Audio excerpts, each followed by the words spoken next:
ಆದಿಚುಂಚನಗಿರಿಗೆ ಪ್ರಧಾನಿ ನರೇಂದ್ರ ಮೋದಿ ಅವರು ಆಗಮಿಸ್ತಾ ಇದ್ದಾರೆ. ಮಂಡ್ಯ ಜಿಲ್ಲೆ ನಾಗಮಂಗಲ ತಾಲೂಕಿನ ಆದಿಚುಂಚನಗಿರಿ ಶ್ರೀ ಗುರು ಭೈರವೈಕ್ಯ ಮಂದಿರ ಉದ್ಘಾಟನೆ ಮಾಡಲಿದ್ದಾರೆ ಪ್ರಧಾನಿ.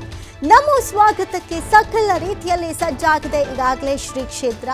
80 ಕೋಟಿ ವೆಚ್ಚದಲ್ಲಿ ನಿರ್ಮಾಣಗೊಂಡಿರುವಂತಹ ಮಂದಿರ ಇದು ಭವ್ಯ ಮಂದಿರವಾಗಿ ಕಾಣಿಸ್ತಾ ಇದೆ. ಈಗಾಗಲೇ ಮೋದಿ ಬರ್ತಾರೆ ಅಂತ ಹೇಳಿ ಸಕಲ ಸಿದ್ಧತೆಯನ್ನ ಮಾಡಿಕೊಳ್ಳಲಾಗಿದೆ. ಮಧುವಣಗಿತ್ತಿಯಂತೆ ಸಿಂಗಾರಗೊಳ್ಳಲಾಗ್ತಾ ಇದೆ. ಬಳಿಕ ಬೃಹತ್ ಭಕ್ತ ಸಂಗಮ ಕಾರ್ಯಕ್ರಮದಲ್ಲಿ ಪ್ರಧಾನಿ ಮೋದಿ ಅವರು ಭಾಗಿಯಾಗಲಿದ್ದಾರೆ. ದ್ರಾವಿಡ ಶೈಲಿಯಲ್ಲಿ ನಿರ್ಮಿಸಲಾಗಿರುವಂತಹ ಭವ್ಯ ಮಂದಿರದ ದೃಶ್ಯ ಇನ್ನು ಚಾಲುಕ್ಯ, ಚೋಳರು ಮತ್ತು ಗಂಗರ ಶಿಲ್ಪಕಲೆಯ ಸಮಾಗಮ ಇದೆ. ನೋಡಿ ಯಾವ ರೀತಿಯಾಗಿ ಬ್ಯಾನರ್ಗಳನ್ನು ಹಾಕಲಾಗಿದೆ. ಮೋದಿಜಿಯವರನ್ನು ವೆಲ್ಕಮ್ ಮಾಡಿಕೊಳ್ಳೋದಕ್ಕೆ ಸಕಲ ರೀತಿಯಲ್ಲೂ ಕೂಡ ಸಜ್ಜಾಗಿರುವಂತಹ ದೃಶ್ಯಾವಳಿಗಳನ್ನು ನೀವು ಗಮನಿಸ್ತಾ ಇದ್ದೀರಿ. ಮಂಡ್ಯ ಜಿಲ್ಲೆಯ ಆದಿಚುಂಚನಗಿರಿಯಲ್ಲಿ ಯಾವ ರೀತಿಯಾಗಿದೆ ಅಲ್ಲಿನ ದೃಶ್ಯ ವೈಭವ ಅನ್ನೋದನ್ನು ನೋಡ್ತಾ ಇದ್ದೀವಿ.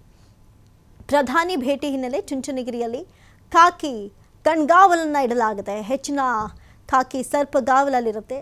ಅವ್ರನ್ನ ವೆಲ್ಕಮ್ ಮಾಡ್ಕೊಳ್ಳೋದಕ್ಕೆ ಸಕಲ ರೀತಿಯಲ್ಲೂ ಕೂಡ ಸಜ್ಜಾಗಲಾಗಿದೆ.